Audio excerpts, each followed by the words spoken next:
नाम आकाश। मैडम लोग को मैंने घुमाया। कैसे लगा मैडम गैंगटॉक? ঠিক। তো আকাশ ভাইয়ের গাড়ি থেকে চলে এলাম। আকাশ ভাই একটা ঝর্ণা দেখাতে নিয়ে চলে এলো।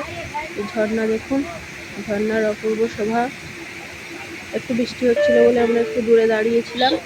তারপরে অনেক ঝর্ণার কাছে চলে গেছে আমি ভিজে ভিজেই। পাহাড়ি ঝর্ণাগুলো এত ভালো লাগে দেখতে। কত উপর থেকে জলটা পড়ে, অনেক স্পিডে, অনেক আওয়াজ নিশ্চয়ই শুনতে পাচ্ছেন আপনারা বন্ধুরা। তো আমার তো ঝর্ণা খুবই ভালো লাগে। আপনাদের আর কার কার ঝর্ণা ভালো লাগে আমাকে কমেন্ট করে জানান। তারপরে ঝর্ণা দেখে আমরা আবার চলেছি। এই দেখুন মেঘের ভিতর থেকে খুব মেঘ, আর মাঝে মাঝে ছিটিছিটি বৃষ্টিও হচ্ছে। এই যে আকাশ ভাইয়ের গাড়িতে করে আমরা যাচ্ছি। আকাশজি হ্যালো। আর দেখা যাক আকাশজি আর কোথায় নিয়ে যায়। এই যে আর একটা পার্কে চলে এলাম। তো এখানে ঢুকে দেখলাম যে এখানে পায়ে হেঁটে বনের ভিতরে ঘোরার জায়গা।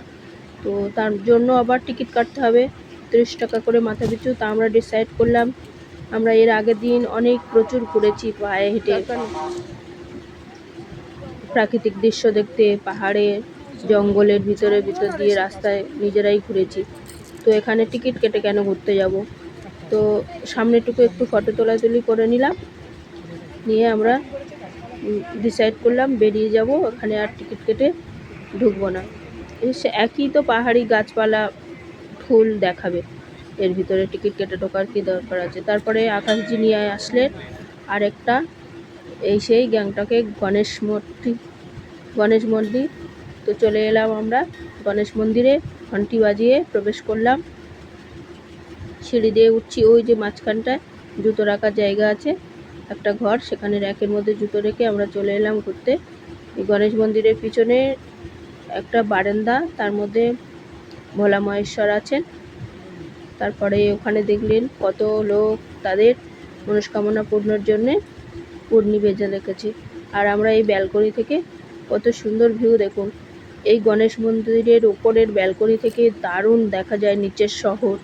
মনে হয় যেন আমরা কত উপরে আছি, শহরটা কত নিচে, কিন্তু না, ওটাও পাহাড়, তার মানে আমরা কত উপরে উঠেছিলাম।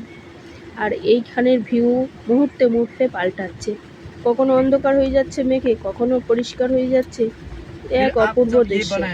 তো গণেশ মন্দির থেকে বেরিয়ে আমরা আশেপাশটা ঘোরাঘুরি করে দেখলাম কোনো হোটেল পাওয়া যায় কিনা, কারণ 2:30 বেজে গেছে, খুব খিদে পেয়েছে। তো দেখলাম কোনো হোটেল নেই খাওয়ার, ওই চাউমিন ম্যাগি এইসব আছে। তো এইসব আমরা দুপুরবেলা খাবো না, আমরা বাঙালি ভাত চাই। তো আকাশজি বললেন হোটেলে আপনাদের ছেড়ে দিচ্ছি, ভাত টাত খেয়ে তারপরে আপনারা হোটেলের কাছেই তো রোপওয়ে, ওখানে রোপ চড়ে নেবেন। আমরা বললাম ঠিক আছে চলুন। আকাশজি চললাম হোটেলের উদ্দেশ্যে। দেখুন পাহাড়ের ভিউ দেখতে দেখতে এক মনোরম দৃশ্য। কোথাও না নামলেও চলবে, গাড়ি থাকলে পাহাড়ের রাস্তায় ঘুরে ঘুরে বেড়ালে সেটাও খুব ভালো লাগে। চারিদিকে সবুজ, পাহাড় মানে রুক্ষ পাথর এইরকম টাইপের মানুষের ধারণা হয়, কিন্তু এইসব জায়গায় গেলে বোঝা যায় কত গাছপালা রয়েছে এখানে, সবুজ আর সবুজ। আর আকাশটা যেন আমার ধরা ছোঁয়ার মধ্যে, আমার হাতের মুঠোয় চলে আসছে আকাশটা, যেন এরকম ফিল হয় পাহাড়ে বেড়াতে গেলে। যখন তখন মেঘ এসে নিজেদের মুখে ঝাপটা মেরে দিয়ে যাচ্ছে, এক অপূর্ব অনুভূতি। তো আমরা চলেছি আমাদের হোটেলের উদ্দেশ্যে, আমাদের গন্তব্য এমজি মার্কেটের কোলেই আমাদের হোটেল, সেখানে চলেছি আমরা। এই দেখুন বড় বড় বিল্ডিংও আছে।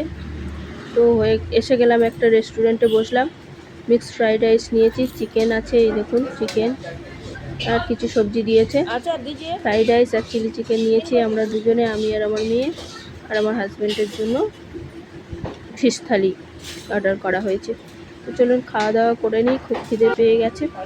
আর এই পাহাড়িদের এই চাটনিটা আমার বড্ড ভালো লাগে, ঝাল আর টক মিশিয়ে আমার খুব ভালো লাগে, একটু ফ্রাইড রাইসে মিশিয়ে মিশিয়ে খেতে খুব ভালো লাগছিল। জমিয়ে লাঞ্চটা করে নিলাম। এবারে আমরা রোপওয়ে করতে যাব লাঞ্চ সেরে। এই যে ওই যে রোপওয়ে সেন্টারে টিকিট কেটে বসেছিলাম, ওই রোপওয়ে আসছে।